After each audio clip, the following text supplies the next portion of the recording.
Welcome to Hurry Up and Wait, the pitfalls and practicalities of onboarding two new open access journals. My name is Angela Waters, and I work as a digital publishing specialist for the University of Illinois Urbana-Champaign Library. I'm speaking today about our open access press, the Illinois Open Publishing Network, or IOPN for short, and specifically about our journals division. We also publish monographs, textbooks, and multimodal digital projects. My job is to work with editors to establish best practices for their journal websites and workflows. I help them navigate the onboarding process, and I work to ensure that published issues are discoverable post-publication. This is our IOPN team. Their hard work and expertise is the reason we have a flourishing journals program. Their names and roles are listed on the side, clockwise, starting with Dan Tracy on the middle left. Today I'm sharing my experience guiding two journals through the onboarding process and how it evolved as I noticed gaps in the editor's understanding of publishing norms. As publishers, our goal is to help journals gain visibility and impact. However, new editors often underestimate the time it takes to properly launch and run a journal. Eager to begin their first call for submissions, they may try to rush the process, overlooking important steps like meeting basic website standards and those required by DOAJ and bibliographic databases. They may also struggle to understand copyright and licensing. Since the publication of our first journal in 2018, our program has continued to grow. As you can see from this chart, our DOI resolutions have experienced significant growth from year to year over the past 5 years. To start a journal at IOPN, someone on the editorial board must have an affiliation with the University of Illinois community. However, we will provide continued support for journals even if members leave the university. For journals moving to IOPN, we will help migrate back files. At present, we've had 2 journals come to us from other universities. Our journals are open access and published electronically. Journals must publish high-quality, advanced research by recognized and new researchers. They must have rigor in their selection and editorial process and a regular publishing schedule. The journal must have an author agreement in place for copyright and licensing. The journal must also be recognized in indexes after 3 years. IOPN uses a limited services model, mainly offering advisory and tech support for our journals. This can be challenging for those just starting out or for those who are used to a full-service model. We do our best to offer resources about how to do a thing rather than going in and doing it ourselves. This can be frustrating at times because it is usually quicker for us to just fix something for them, but it's necessary in the long run to have journals operate independently. We do offer direct involvement in onboarding and indexing. Our onboarding process for journals begins with recruitment and consultation, where we meet with editors, explain IOPN services and requirements, and discuss what editors are looking for in a journal to see if we're a good fit. Once they decide to proceed, they'll submit a proposal form for peer review. If accepted, they sign an MOU. Editors are responsible for drafting an author agreement, which must be approved by Campus Legal. Next, editors begin to build their website in PKP's Open Journal System, or OJS. Today, we will explore the challenges we faced recently during the final 2 steps of onboarding, creating an author agreement and preparing their website to go live. Recently, 2 journals needed onboarding assistance simultaneously. I'll refer to these journals as Journal 1 and Journal 2 to preserve our ongoing relationship. Journal 1 is led by a single editor who suddenly reappeared 2 years after signing their MOU. The editor is accomplished but also busy with many professional responsibilities. Journal 2 is run by a group of editors. They are ambitious and intelligent, but came to us with limited publishing experience. They underwent a long, frustrating MOU process due to the need for physical signatures. Both journals were eager to begin, seeking to apply for the ISSN and call for submissions immediately. Despite their urgency, communication often stalled after receiving responses on the next steps from our team. Our current policy and our MOU state that journals are responsible for creating an author agreement approved by Campus Legal. Journal 1 requested a template. I provided a modified version of another journal's author agreement so that they could use that as a resource. It took longer than the editor liked, but eventually Campus Legal approved the agreement. Meanwhile, Journal 2 didn't think they needed to obtain permission from authors at all. When asked about the author agreement after an unusually long period of silence, the group of editors from Journal 2 responded with, "For legal purposes, we believe that we are covered under the CC by NC Creative Commons license format with our authors, and therefore do not require a separate agreement. For these authors who are newer to publishing, their journal's future Creative Commons license, which would only be in effect following publishing an issue, should cover all the bases permissions-wise. The problem is, of course, they needed to obtain permissions to publish from authors before they published their first issue at all. At that point, they'd have the copyright they'd need to add a Creative Commons license. They were putting the cart before the horse, so to speak." When this happened, my first thought was, wait, now what? Why don't they understand they need permission to publish something they didn't write? You shouldn't need extensive publishing experience to understand this concept, and although they were a little green, they were very intelligent. This out of left field comment helped me realize two things. I needed to readjust my expectations about the level of support this group needed. I also needed new strategies to explain copyright and licensing to scholars. Copyright and Creative Commons licenses can be tricky concepts even for longtime scholars to understand. In my response to Journal 2, I tried a few things. I consulted with others in my department more knowledgeable about copyright. I also signed up for a 10-week course to obtain a Creative Commons certificate for academic librarians. I carefully crafted a respectful and nuanced response explaining why permissions were necessary.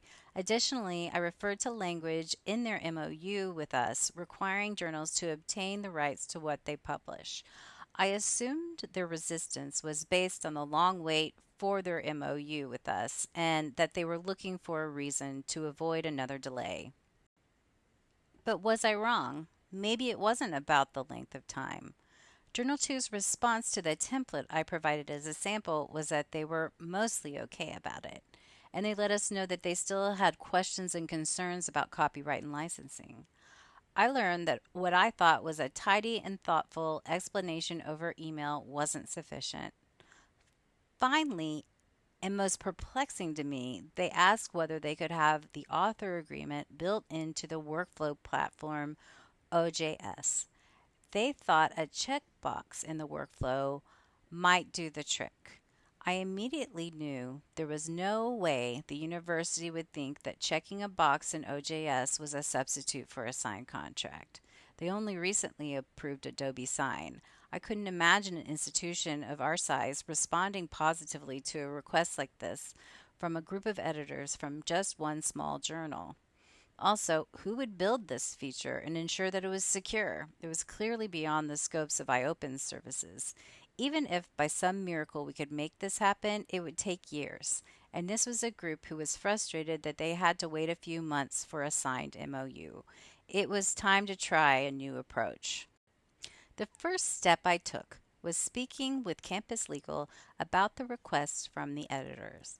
They agreed to send an email stating that obtaining permissions through the software was not an option. To us, the legal department expressed interest in only dealing with iOpen from now on and not the journal editors about agreements. I told them that conversely, our policy stated that journals were responsible for drafting an agreement and that their editors were responsible for contacting Campus Legal on their own for approval. This conversation made it clear to both parties that iOpen needed a Board of Trustees approved template for author agreements for journals. A template would save all of us time as well as the effort that went into the back and forth emails about author agreements. Next, I arranged for a Zoom meeting with the editors of Journal 2 so that they could ask all of their questions about copyright and Creative Commons licenses, and I asked our copyright librarian to attend. In this meeting, we explained how copyright and licensing work together, why permissions were a must, and that licensing was non-exclusive. Then we allowed them to ask any lingering questions they might have had. The editors then asked if they could include language in the author agreement preventing authors from publishing the material elsewhere. Our copyright librarian then explained the nature of non-exclusive licenses is that you cannot prevent authors from publishing the content in other publications. At the end of the meeting, they felt reassured and were ready to go through the process of getting an author agreement approved by the university. The meeting was a success. Sometimes it helps to talk things out. The author agreement was approved by our institution. The editors have a better grasp of copyright and licensing. The next step was finishing a basic setup of their website. These experiences helped Campus Legal and my unit head to see that iOpen needed a standard template for journal agreements with authors sooner rather than later. It was something we'd intended to do, but with busyness and staffing changes, it got left on the back burner. I learned that copyright can be confusing even to very smart people, so much so that they don't even know what questions to ask. Not knowing what questions to ask leads to confusion because editors are left feeling scared about the consequences of their decisions. Phrases like non-exclusive may make sense to those of us familiar with Creative Commons licenses, but it's not enough for everybody. Now that both journals finally had an author agreement in place, it was time for them to build their websites according to industry standards that included information important for indexing. iOpen's checklist for editors outlines the various kinds of editorial information and fields that journal editors must include for basic quality control. The checklist also includes recommendations that make it possible for the journal to be indexed more broadly in DOAJ and Scopus. They must complete all required sections before iOpen makes a journal site public for its initial call for papers and before the journal applies for an ISSN. Journal One's website. The editor says that they are ready. The website is not ready. It's not even meeting basic requirements, let alone recommended ones. The About page features a lengthy discussion about the origin of the logo and not a lot about the journal. I tell the editor what needs to be corrected in an email. This editor changes nothing and maintains that they are finished. This process repeats and the author maintains the website is done. We're not getting anywhere. What should we do? Meeting to talk work with Journal 2, so I figured we'd try it. Did I make things worse? We met on Zoom, and I included 2 colleagues, which in retrospect I worry may have felt like an ambush. We discovered that the editor had already applied for the ISSN, despite us telling them in written instructions that they wouldn't be able to obtain one until the site was live. What we think we figured out was that the editor was using a checklist from 2 years ago.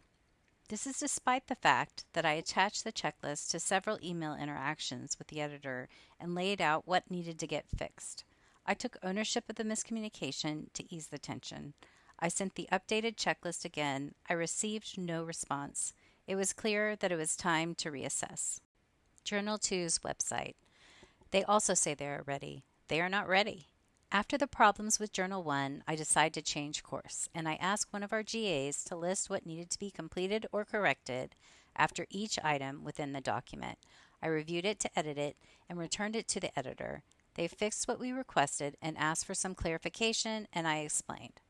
After that, they complete the checklist and are cleared to lunch. Following the success of the launch of Journal 2, I repeat the same process with Journal 1. And now the editor thought the request was clearer and more actionable. Unfortunately, to this date, I have not heard from the editor. This leads us to the present. Journal 2 is live and working on their first issue. My experience with Journal 2 led me to pursue and earn a Creative Commons certification. Last we heard, Journal 1 was happy, if not yet ready.